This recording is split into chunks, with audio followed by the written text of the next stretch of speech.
Okay, so I'm here with Warren Simons. And what's your exact role?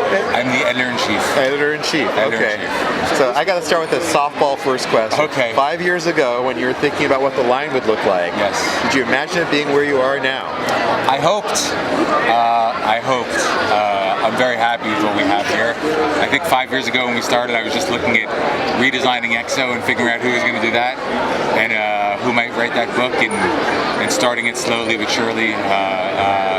In some ways, it feels a lot like 5 years ago because we're constantly trying to do new things and build and create new stuff. And in other ways, looking at all these trades behind us, you look at the body of work that we've put together in 5 years, and it's a pretty remarkable thing the company's done, I think. You both built a great baseline to build on, but also given your creators a lot of space to do their work. Yes, that is really, I think, the key above all else is that we have all the books behind us, and we're sitting at the Valiant booth at a convention right now. We're built by creators, and we've seen the creators that come to Valiant are some of the best in the industry, and they're creators who really care a great deal about the work. This isn't the fourth or fifth project that they're taking. They're not rushing through stuff. They're really putting their hearts into the books, I think, and I think it's made a big difference in the line overall. So how much leeway do you give your creators versus having editorial control over it? I'm sure there's some balancing act. You plant seeds that you want to have pay off, but at the same time you want to give them a certain amount of freedom. I think the real key is just to have open lines of communication with them. And if you feel like something's not working, talk to them about it and listen to what they say. And it really it has the potential to get incredibly complex. But for the most part, if you're all approaching things with just trying to get the best story in mind done, you'd be amazed at how open most freelancers are to collaborating. Almost all of them. Most freelancers want someone who's going to watch their back. The comic book industry is a very fast-moving environment. Most of the guys are juggling a number of projects, and most of them, if you throw out an idea that they think is good, they'll run with it.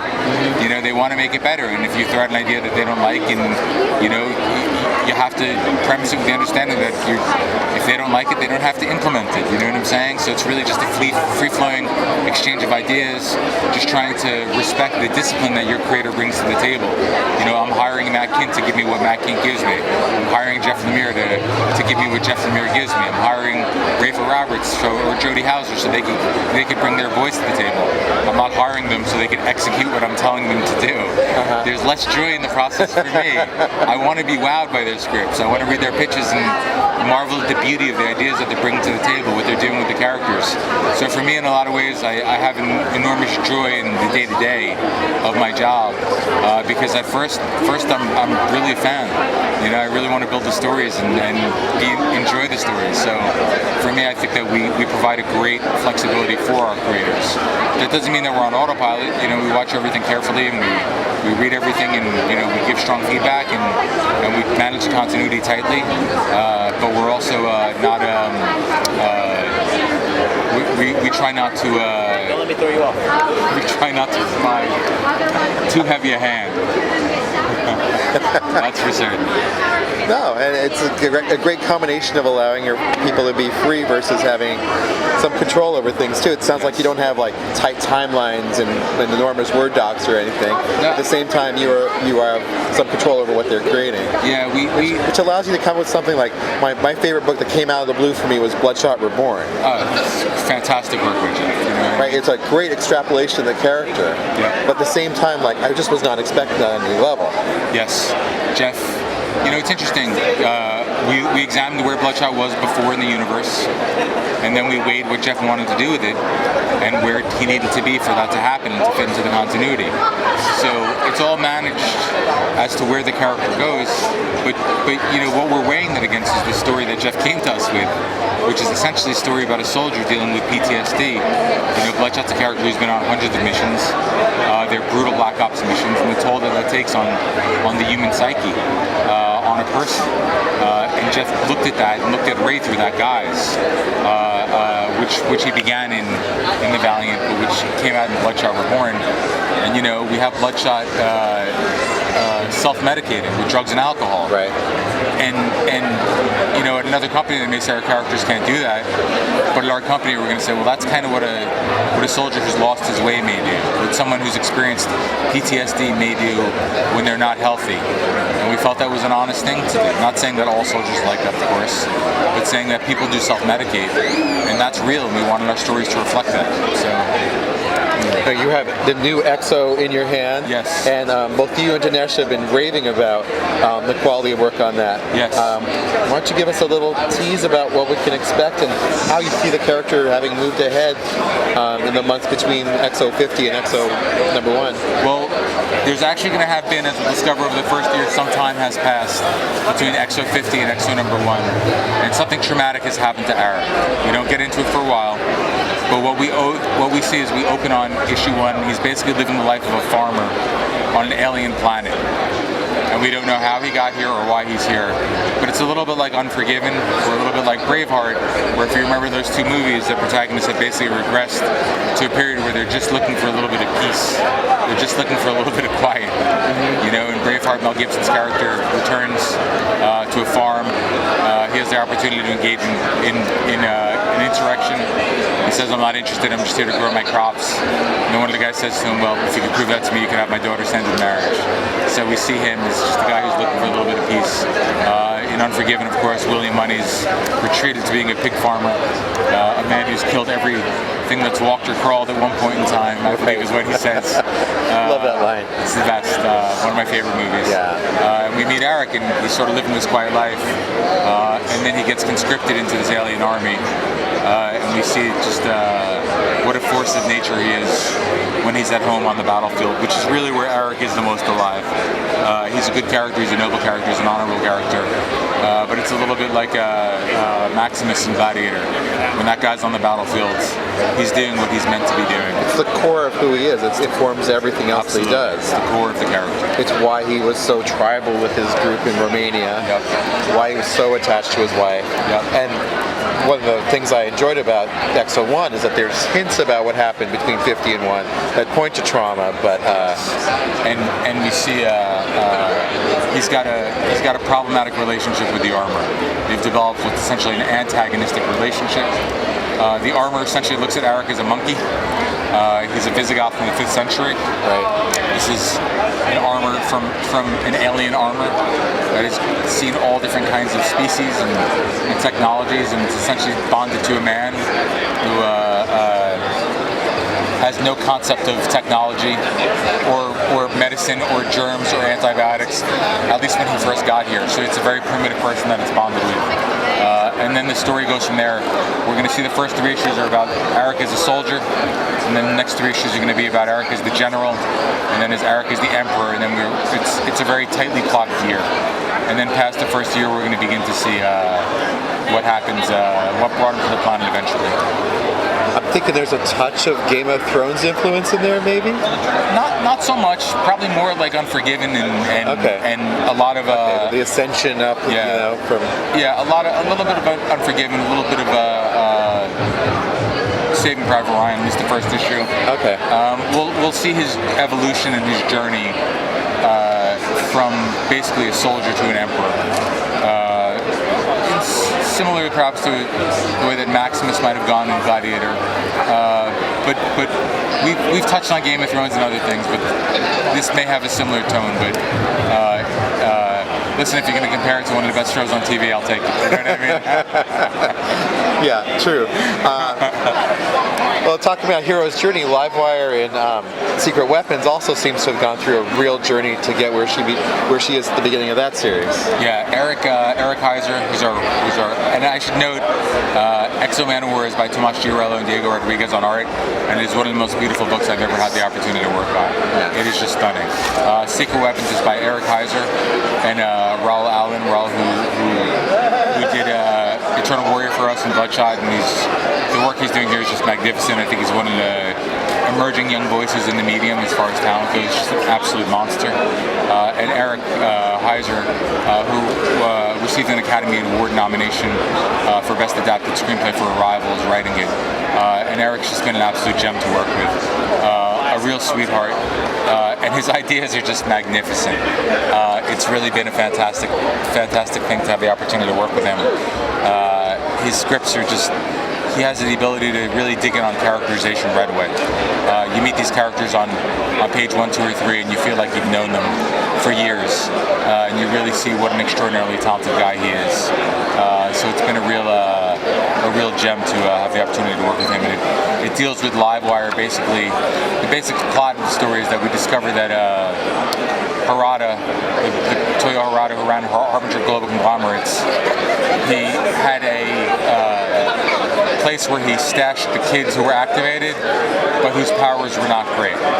Like someone could talk to birds, someone can has the ability to make objects appear and they don't know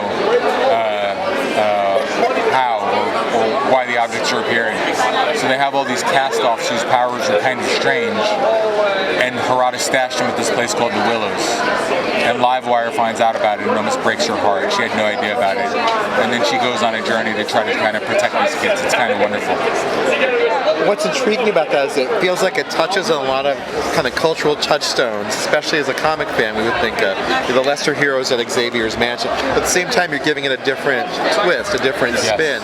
And it seems like one of the hallmarks of your books, you mentioned it a bit ago, is character arcs. The characters grow and change. Yes. One of the great things about our universe is that we don't have the Xavier Mansion. I love the XMen. I grew up a Marvel kid, but there's no place for the kids with powers to retreat to be tutored.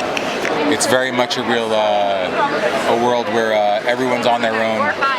They're kind of living by their own guts and their own instincts, a little bit like our world.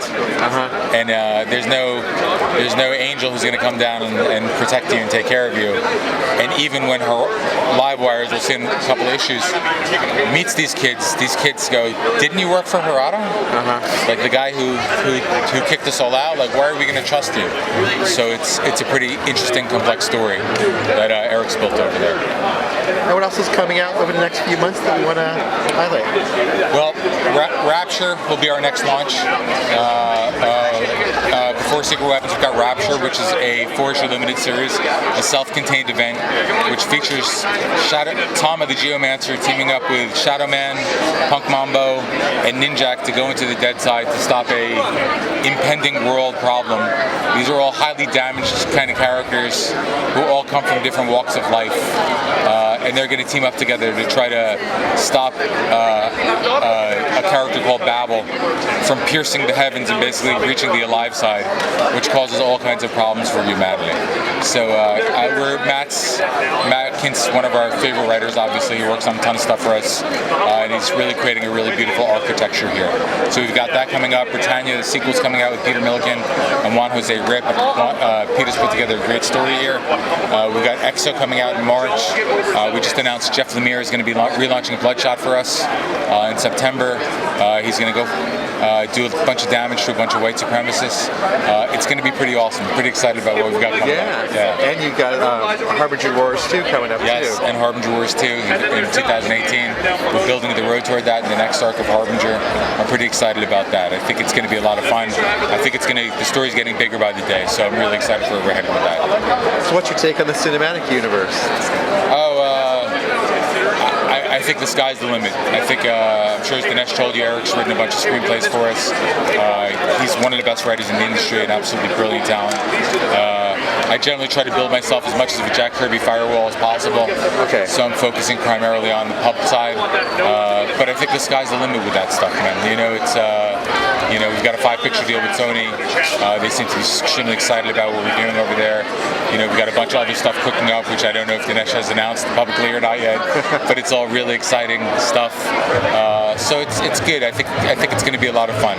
I think we're just building slowly, and the smart thing about the company and the guys that I work for is that we're building for 10 years from now. We're trying to build something where we obviously pay attention to the month-to-month stuff, but we're always focusing on how this will affect the character not just this month, but next month and 6 months from now and 5 years from now, and just really try to build it slowly and surely so that our line may not be the biggest line in comics, but I do feel pound for pound it's one of the best. You're kind of mining everything, not mining everything great, but you're mining a lot of complexity out of your characters. They're building as themselves. Dr. Mirage is right in front of me, for example, and the stories that she goes through really build that character in ways that make her so rich and complex. Yeah, we feel, we obviously inherited an extraordinary universe from some of the best comic book creators of all time: Jim Shooter, David Lapham, Joe Quesada, Barry Windsor-Smith, Bob Layden. So we have an enormous amount of material to draw from, but we've also innovated and done a lot of great stuff, or try to innovate, where we're building on top of stuff. And really, comics is a character-driven medium. We're really trying to not lose sight of just making it plot after plot after plot after plot, because I think that stuff begins to feel a little bit artificial. If the world's in jeopardy every 30 days, it doesn't feel that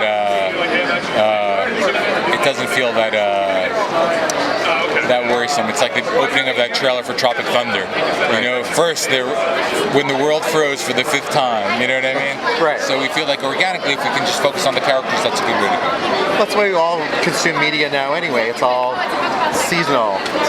It all plays out over time. Yes. We're used to thinking of it that way. Yes. So if I were to word cloud our conversation, the 2 words that probably pop out the most are characters and creators. Yes. Is that what you would consider the core of what makes Valiant special? Teamwork, characters, creators. Yeah, those 3. I think characters and creators are where it's at. We don't try to land the biggest creators, but we try to land the creators that have the best voices. We're not chasing after famous people. We're content to work with people who are relatively unknown if we feel like they're doing great work. We love our creators. We respect them enormously. We understand how difficult it is what they do, and we walk into every project with that understanding, with an enormous amount of respect for it.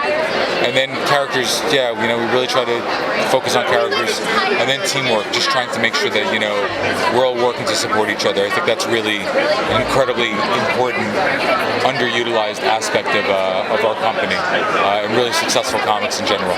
When you have the synergy between the artist and the creator and the editor, tend to have something that's really special. Yeah, and also between the editor and the sales team and the marketing team and the corporate team and guys who are just encouraging us to do good story.